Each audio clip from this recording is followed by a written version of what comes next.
Alhamdulillahilladzi anzala ala abdihil kitaba wa lam yaj'al lahu 'iwaja.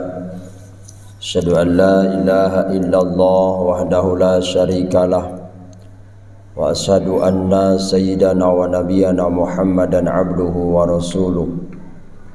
Allahumma salli wa sallim ala sayyidina Muhammad wa ala ali sayyidina Muhammad. Amma ba'du fa ya ayyuhal hadirun ittaqullaha haqqa tuqatih wa la tamutunna illa wa antum muslimun.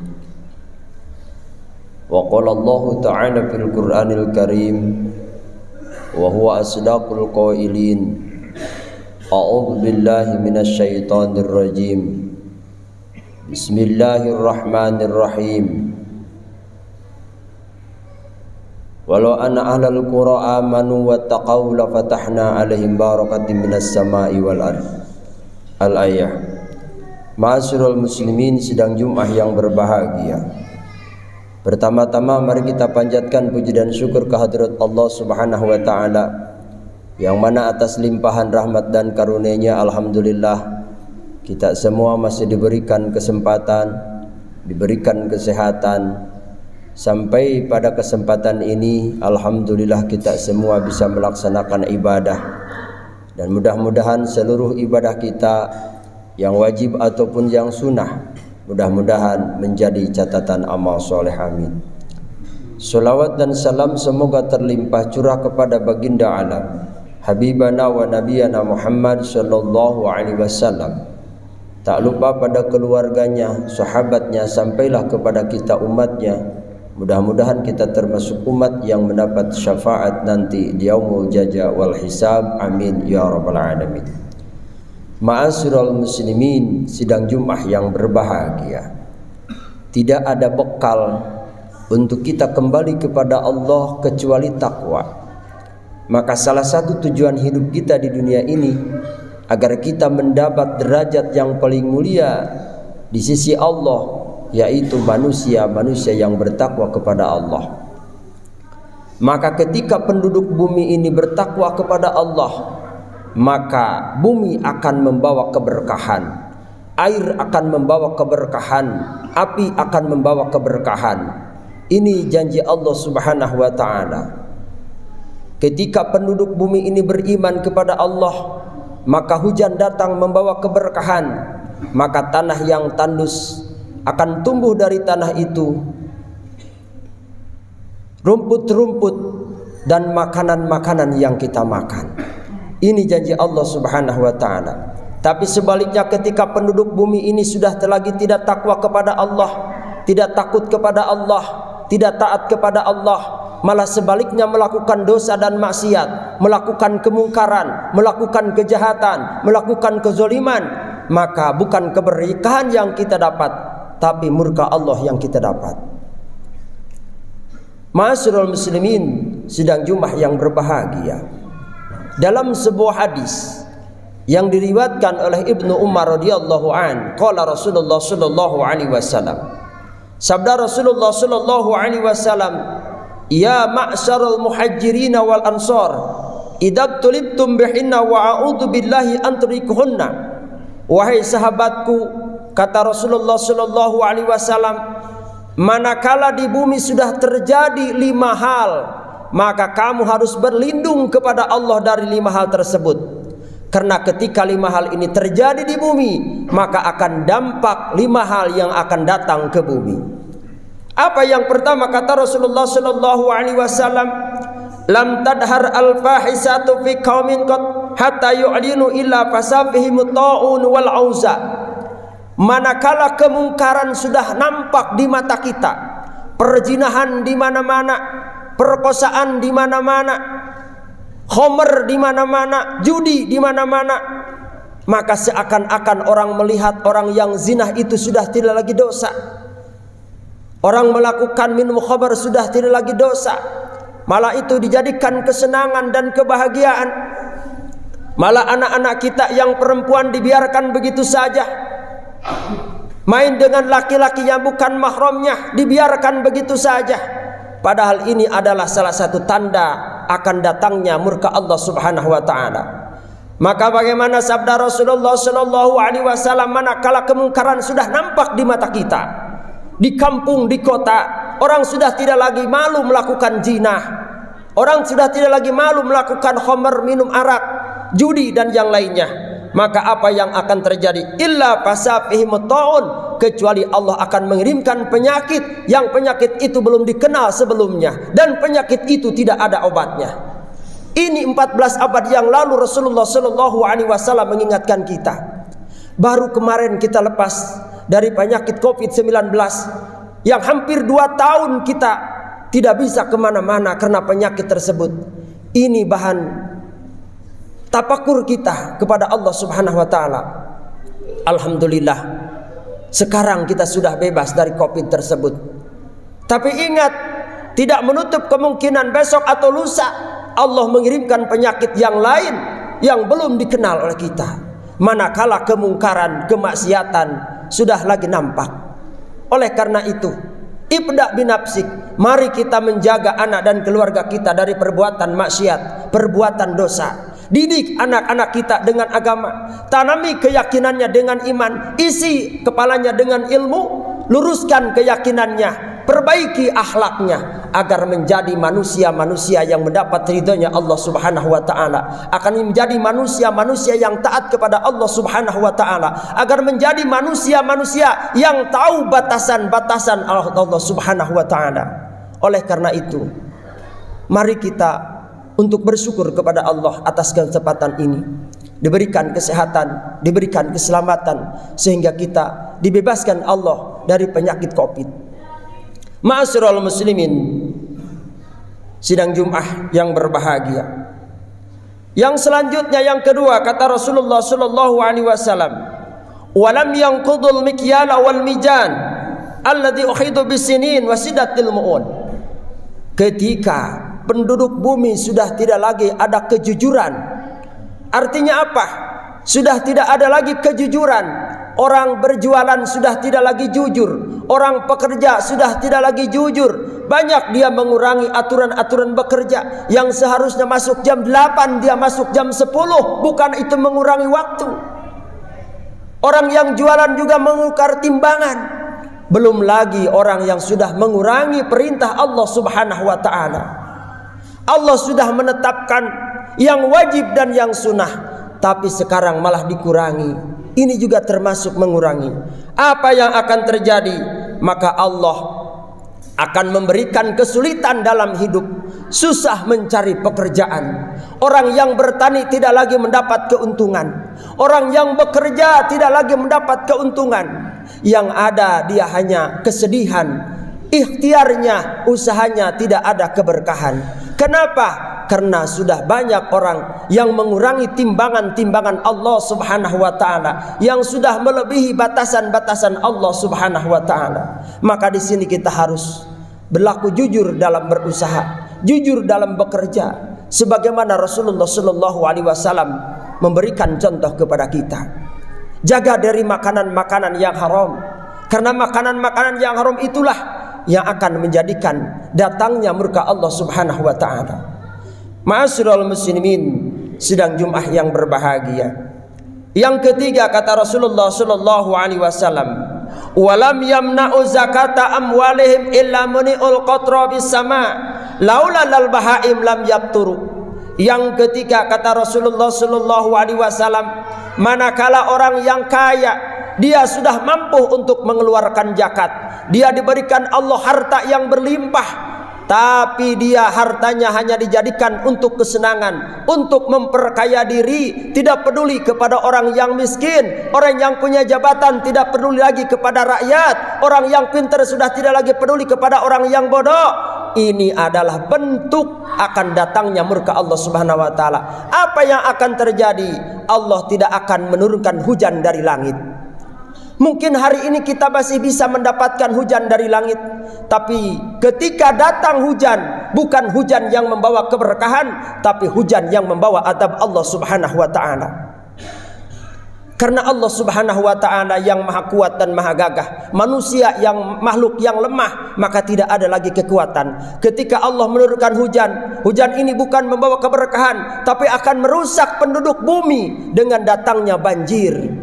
Maka tidak sedikit saudara-saudara kita di musim hujan kebanjiran. Mungkin secara ilmiah atau secara alami dia merusak alam, tapi jujur selain dia merusak alam, tapi dia juga melakukan kemungkaran, melakukan kemaksiatan, dan orang-orang kaya sudah tidak lagi peduli kepada orang miskin. Padahal dari harta yang kita usahakan ada 2,5% untuk saudara-saudara kita. Oleh karena itu, agar kita mendapat keselamatan dunia dan akhirat, kita harus peduli dengan sesama. Yang pertama saudara kita. Walaupun kita punya saudara 5, tidak sama nasibnya sama kita. Mungkin kita ditakdirkan Allah menjadi orang yang diberi keleluasan rezeki, tapi adik kita yang rezekinya sempit, maka utamakan saudara kita sebelum orang lain.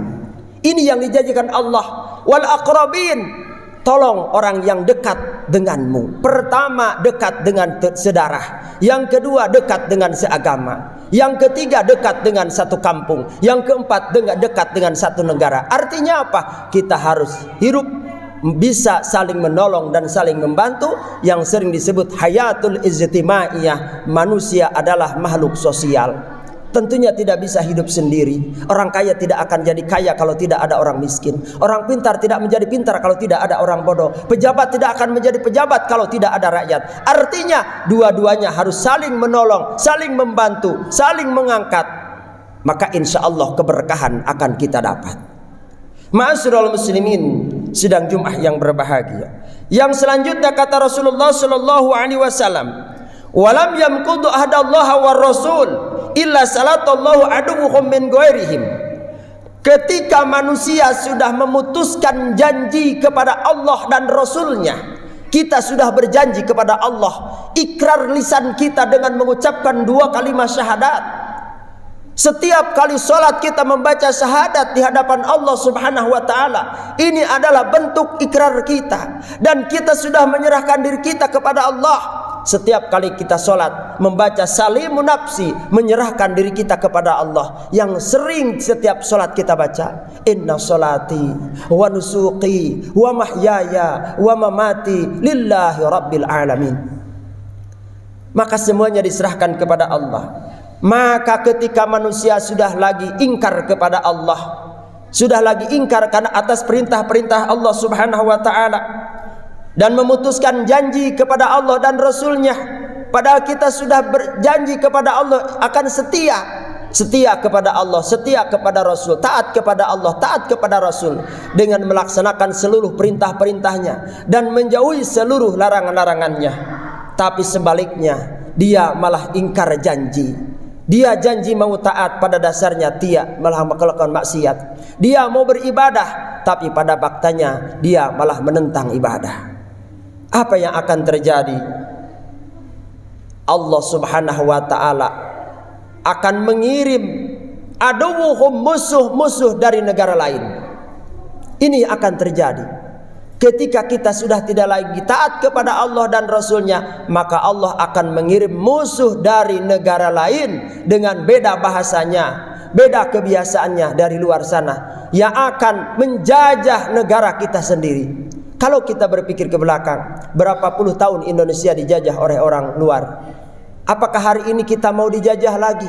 Mungkin hari ini kita tidak dijajah secara fisik, tapi kita dijajah dengan media. Dihancurkan generasi-generasi kita oleh media. Maka pandai-pandailah menggunakan media. Mungkin anak kita bangga diberikan HP yang mahal, tapi dampak keburukannya anak kita susah untuk belajar, susah disuruh ngaji, susah disuruh sekolah. Kenapa? Karena bahaya game yang ada di HP-nya. Ini bukanlah jajahan, itu adalah jajahan bagi kita. Oleh karena itu, mari kita berpikir cerdas agar anak-anak kita, agar cucu-cucu kita menjadi insan-insan yang berilmu dan berakhlak, agar di kemudian hari negara Indonesia diperjuangkan, diisi dengan manusia-manusia yang berakhlakul karimah. Ma'asyiral muslimin, sidang Jumat yang berbahagia. Yang terakhir kata Rasulullah sallallahu alaihi wasallam dalam hadisnya, "Wa ma taraka a'immatul hukma bi kitabillah illa habala ba'suhum bainahum." Ketika manusia sudah tidak lagi berhukum dengan hukum Allah, ketika manusia sudah tidak lagi mau ikut aturan Allah, ketika manusia sudah tidak lagi ikut aturan agama yang ada di dalam agama Islam, apa yang akan terjadi? Maka manusia itu akan saling baku hantam, saling permusuhan satu sama lain. Golongan dengan golongan yang lain, organisasi dengan organisasi lain. Artinya apa? Di dalam Islam sendiri banyak permusuhan karena perbedaan. Banyak permusuhan karena perbedaan pendapat, perbedaan keyakinan, perbedaan ibadah. Padahal seharusnya tidak harus berbeda. Walaupun secara fikih berbeda, selagi tauhidnya sama, itu adalah saudara kita. Walaupun sholatnya berbeda, dia ikut madhab Maliki, kita ikut madhab Syafi'i, selagi masih asyhadu an la ilaha illallah, itu saudara kita. Maka tidak sepatutnya kita saling menyalahkan satu sama lain, merasa diri paling benar, merasa diri paling sunnah. Padahal semua belum tentu masuk surganya Allah subhanahu wa ta'ala. Jangan bangga dengan ibadah kita, karena belum tentu ibadah kita diterima Allah subhanahu wa ta'ala. Jangan bangga dengan golongan kita, karena belum tentu golongan kita termasuk penghuni surga. Oleh karena itu ketika ada perbedaan, maka dijadikan rahmat. Sering kata para ulama, al-ikhtilafu rahmatun. Ketika ada perbedaan dalam urusan beribadah, tidak dalam urusan akidah, maka sepatutnya kita saling menghormati agar tidak ada permusuhan antar agama Islam. Ma'asyiral muslimin sidang Jumat yang berbahagia, kalau kita lihat di media, di YouTube, banyak ustadz-ustadz saling menghujat, ustadz-ustadz saling menyalahkan. Ini pakai dalil, ini pakai dalil, ini pakai ayat, ini pakai ayat. Mana yang benar bagi orang bodoh sangat membingungkan. Orang yang tidak paham usulul hadis, orang yang tidak paham ilmu tafsir, orang yang bodoh hanya ngikut orang yang pintar, hanya ikut para ustadz, para ulama. Tapi ustadznya baku hantam dengan satu sama lain. Ini yang disebut dengan perang padri. Padahal perang padri itu sudah lama di Indonesia. Perang adu argumentasi, argumen dalil. Padahal kita cukup beragama itu ikut para ulama. Karena kita tahu agama itu dari ulama. Kita bukan belajar kepada Rasulullah, tidak pula kepada sahabat, tapi kita menjadi muridnya para ulama. Maka sepatutnya kita ikut pemahaman ulama, karena mereka yang lebih dekat sanad keilmuannya kepada Rasulullah sallallahu alaihi wasallam. Kalau kita ikut ulama silahkan. Mau ikut ulama yang mana, mau ikut madhab yang mana, yang penting jaga persatuan, tidak boleh saling menyalahkan, apalagi menyalahkan ibadah orang lain yang jelas-jelas ada dalilnya. Maka ketika umat Islam bersatu, ketika ada perbedaan tetap rukun, maka insya Allah akan mendapat keberkahan. Ma'asyiral muslimin sidang Jumat yang berbahagia, yang pertama, manakala kemaksiatan sudah tidak ada di bumi Indonesia, insya Allah berkah akan datang. Kedua, manakala pedagang, petani, pekerja sudah jujur, maka insya Allah akan mendapat keberkahan. Ketika orang kaya sudah ikhlas dan ridho mengeluarkan zakat dari hasil ikhtiarnya, maka insya Allah akan dapat keberkahan. Tapi ketika yang 5 ini tidak dilaksanakan, insya Allah akan dapat berkah. Manakala yang 5 ini dilaksanakan di bumi Indonesia, maka Allah akan murka. Satu tetes air hujan disertai dengan malaikat bisa menghancurkan seluruh kampung atau seluruh daerah. Ini yang kita takutkan. Mungkin kita sering mendengar malaikatnya Allah yang wajib diketahui hanya 10. Kalau kita bertanya, apa tugas malaikat Jibril sekarang? Padahal kita tahu malaikat Jibril itu tugasnya menurunkan wahyu kepada Rasulullah. Sekarang Al-Quran sudah tidak turun, Rasulnya sudah tidak ada. Lantas malaikat Jibril kerjanya apa? Malaikat Jibril tugasnya hari ini menurunkan air hujan, dan air hujan itu menjadi malapetaka bagi umat manusia ketika manusia sudah tidak taat kepada Allah dan Rasulnya. Oleh karena itu, jaga keimanan kita, jaga keyakinan kita, jaga ukhuwah kita.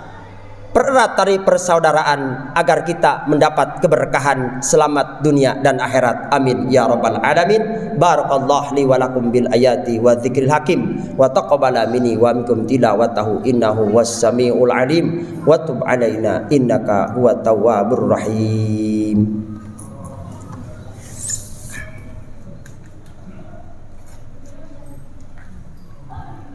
Alhamdulillahi rabbil alamin wal aqibatu lil muttaqin wala udwana illa 'alal zalimin. Asyhadu an la ilaha illallah wahdahu la syarika lah wa asyhadu anna sayyidana wa nabiyyana Muhammadan 'abduhu wa rasuluh. Allahumma shalli wa sallim ala sayyidina Muhammad wa ala ali sayyidina Muhammad. Amma ba'du fa ya ayyuhal hadirun usini wa iyyakum bi taqwallah wa ta'atihi la'allakum tuflihun. Wa qala Allah ta'ala fil Qur'anil Karim a'udzu billahi minasy syaithanir rajim. Bismillahirrahmanirrahim. Wa idza quri'al Qur'anu fastami'u wa ansitu la'allakum turhamun.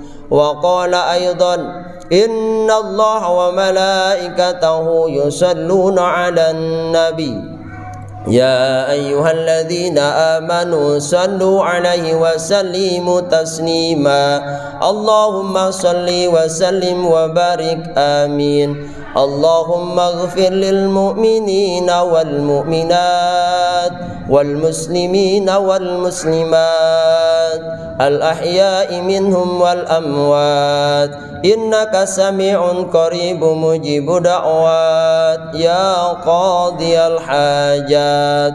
Allahumma aslih lana a'immatana wa ummatana wa man walaitahu min umurina wajma' bainana bi rahmatika fil jannat innaka waliyul hasanat. Allahumma ahsin aqibatana fi umuri kulliha wa azirna min hizzi dunya wa adzabil akhirah. Ibadallah, innallaha ya'muru bil adli wal ihsan wa ita'i dzil qurba wa yanha 'anil fahsya'i wal munkar wal baghi ya'idukum la'allakum tadhakkarun wa la dzikrullahi akbar li wa lakum.